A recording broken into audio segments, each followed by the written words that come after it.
मिथिला ही ऐसी जगह है जहाँ पे राम जी को गाली दे सकते हैं, एक रिश्ता बनता है, या जीजा साले का और दामाद का जो रिश्ता बनता है ना, वो केवल उसी धरती पे बनता है। मैंने तो ऐसा कभी भी महसूस नहीं किया। और भाजपा मुस्लिम विरोधी है ही नहीं। राजनीति पतिदेव करते हैं तो हम एक सहयोगी होना चाहिए ना तो हम लोग सहयोगी की तरह काम करते हैं, उनके पीछे पीछे चलते हैं, अनुगामिनी बन के चलती हूँ उनके पीछे।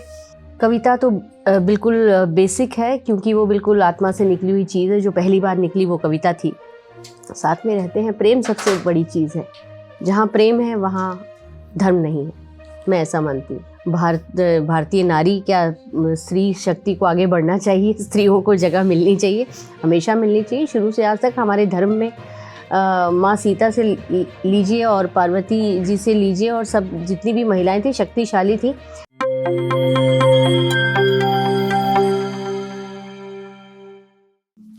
नमस्कार, आज हमारे साथ मौजूद हैं रेनू हुसैन जी। सबसे पहले आपका स्वागत है। एक बार अपने दर्शकों को बता देते हैं कि वरिष्ठ भाजपा नेता शाहनवाज हुसैन की ये पत्नी हैं। उसके अलावा भी काफ़ी अच्छी कवित्री हैं, साहित्यकार हैं। तो आज इनसे विभिन्न मुद्दों पर बात करते हैं। सबसे पहला सवाल आपसे यही कि शाहनवाज जी से मिलने के बाद कविता शुरू की, या कविता की वजह से उनसे मिलना हुआ? कविता पहले से ही लिखती थी, और इस बीच में शाहनवाज जी भी आए और उनसे दोस्ती हुई, और कविता मेरी चलती रही। कविता स्कूल से चल रही थी, वो आगे बढ़ी और गज़ल तक पहुंच गई। तो अब गज़ल ज़्यादा पसंद है कविता? कविता तो बिल्कुल बेसिक है, क्योंकि वो बिल्कुल आत्मा से निकली हुई चीज़ है। जो पहली बार निकली वो कविता थी, इसलिए कविता का 3 काव्य संग्रह आ चुके हैं मेरे। पानी प्यार जैसे, घर की औरतें और चांद। गज़ल से मोह बहुत बाद में हुआ है, कोविड के टाइम पे हुआ है, और उस समय मिल गया था गज़ल सीखने का भी, लिखने का भी। तो वो अब पहला संग्रह आने वाला है। और कहानी भी शुरू से लिखती थी मैं, तो कहानी पर भी एक पुस्तक आ चुकी है गुंटी के नाम से। आप और शाहनवाज जी दोनों का धर्म अलग है, दोनों की पूजा अर्चना जो भी करते हो वो सब अलग है, तो तालमेल कैसे रहता है?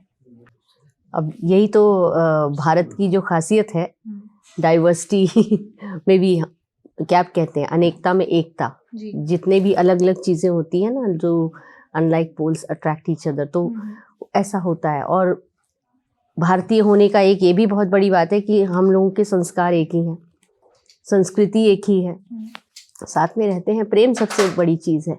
जहाँ प्रेम है वहाँ धर्म नहीं है, मैं ऐसा मानती हूँ। आपके पति भाजपा के नेता हैं। ऐसी धारणा बन गई है या बना दी गई है कि भाजपा मुसलमान विरोधी है, हिंदू पक्षदार है। आप इस पर क्या कहती हैं?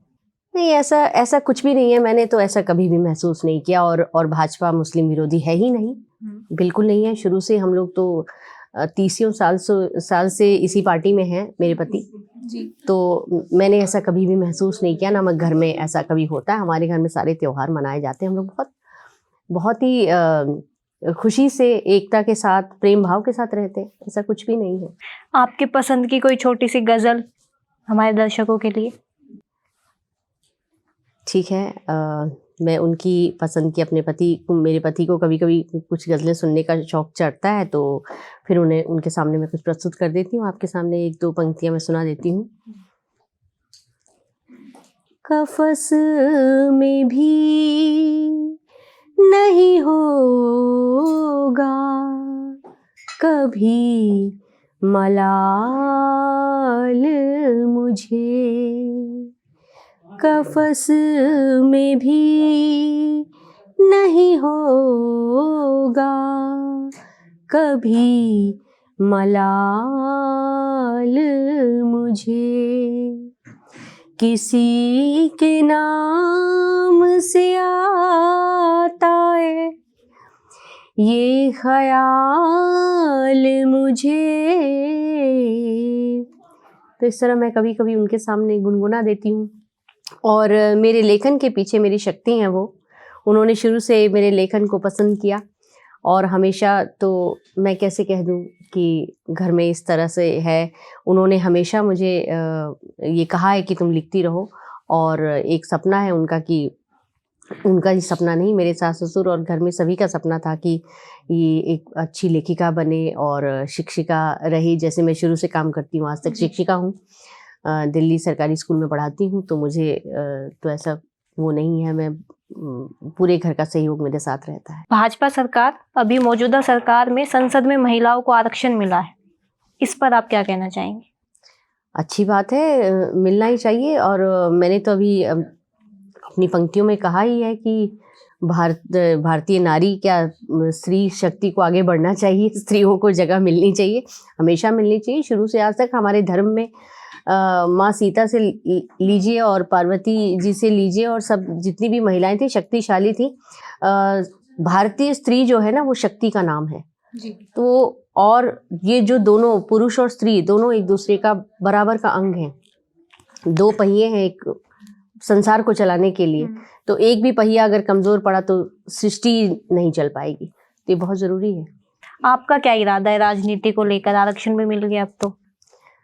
अभी तो मेरा ऐसा कोई इरादा नहीं है, क्योंकि मैं पढ़ाती हूँ और पढ़ाना और लिखना ये दो मेरे सबसे ज़्यादा मतलब जो मेरे जो शौक़ हैं, और इसी में मैं काम करती हूँ। राजनीति के बारे में नहीं, क्योंकि राजनीति पतिदेव करते हैं तो हम एक सहयोगी होना चाहिए ना तो हम लोग सहयोगी की तरह काम करते हैं, उनके पीछे पीछे चलते हैं, अनुगामिनी बन के चलती हूँ उनके पीछे। और खुशी होती है कि मैं बिहार की हूँ, वहाँ पे सीता वहाँ की धरती है वो। और हम लोग वैसे भी मैथिल, जो मेरा जो ससुराल है ना वो मैथिल क्षेत्र पड़ता है, यानी जहाँ सीता माँ का जन्म हुआ ही था। तो मुझे अच्छा लगता है राजनीति से ऐसा मुझे अभी कोई नहीं है, पढ़ाने में ज़्यादा और पढ़ने में ज़्यादा इंटरेस्ट है। अभी कुछ दिन पहले हुकुमदेव नारायण जी का हमने इंटरव्यू किया था, तो उन्होंने ऐसी बातों बातों में बात आई कि राम जी उनके जमाई हैं। हाँ। बिहार के कि हम तो उन्हें कुछ भी कह ले वो बुरा नहीं मानते। ये बिल्कुल मैं भी यही सुनती आती हूँ हमेशा ही, क्योंकि मिथिला ही ऐसी जगह है जहाँ पे राम जी को गाली दे सकते हैं। एक रिश्ता बनता है, या जीजा साले का और दामाद का जो रिश्ता बनता है ना, वो केवल उसी धरती पे बनता है। तो वो लोग दामाद की जितना वो लोग सम्मान करते हैं, उतना उनसे मोह भी रखते हैं ना, वो लाड करते हैं। तो जमाई का सम्मान तो सबसे ऊपर है, बेटी से भी आगे जमाई राजा का सम्मान है, तो वो वहाँ मिलता है उनको, राम जी को। धन्यवाद।